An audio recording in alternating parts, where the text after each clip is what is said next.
Hello, I am disability attorney Brian Mittman, bringing you another important frequently asked question. Here at the Disability Guys, we have heard hundreds, if not thousands, of questions asked about disability and ones that should have been asked about disability. So today's question: what is a functional capacity evaluation, an FCE? Just like it sounds, functional capacity evaluation. It is an evaluation by a trained individual, it does not have to be a medical professional, that evaluates your capacity to function. So, how long can you sit, stand, bend, stoop, crawl, kneel, concentrate, stay on task?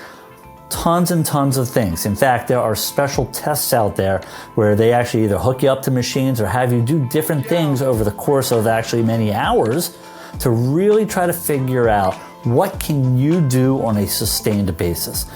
Why is this important?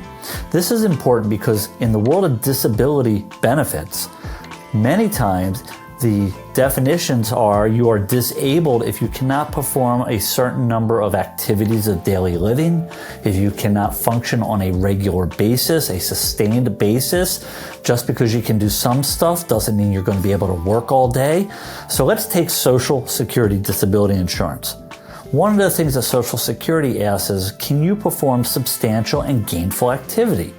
One of the ways that we prove that you cannot do so is we determine what your residual functional capacity is, what can you do and what can't you do, and then we do vocational assessments. That is, we try to discover what things that you could really do. Let's take a quick example. Let's say you can only sit for up to 2 hours and you can stand for up to 2 hours and you have to get up at least every 15 minutes to stretch and move around, and you take 5 or 6 unscheduled breaks throughout the day because of all of your medical conditions, and you're going to miss more than 3 days from work a month. You can actually do stuff, but the law recognizes that you could not hold a normal, regular job on a sustained basis, and based upon that, you could win your Social Security case. That is why getting a functional capacity evaluation can be so important. We also use them in long-term disability cases, we use them in workers' compensation cases, and even in lawsuits to prove what you can and what you can't do. If you have questions about this or anything else, please reach out to us. Thank you.